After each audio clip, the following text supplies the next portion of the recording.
There is a place in the Timor Sea, an island framed by vibrant reefs, a sanctuary for marine life.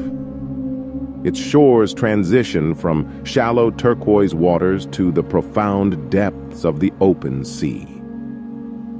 Here, the giants of the sea traverse its expanses, quietly passing by as they migrate to the open sea. Legend says that this land was formed by a crocodile, that a young boy once aided a stranded crocodile. As the years flowed by, the crocodile grew vast and mighty.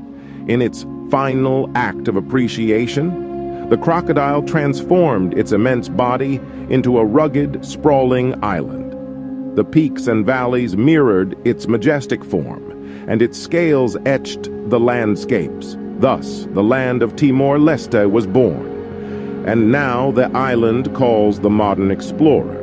It stands as a testament to adventure, an open invitation to those who tread paths less traveled.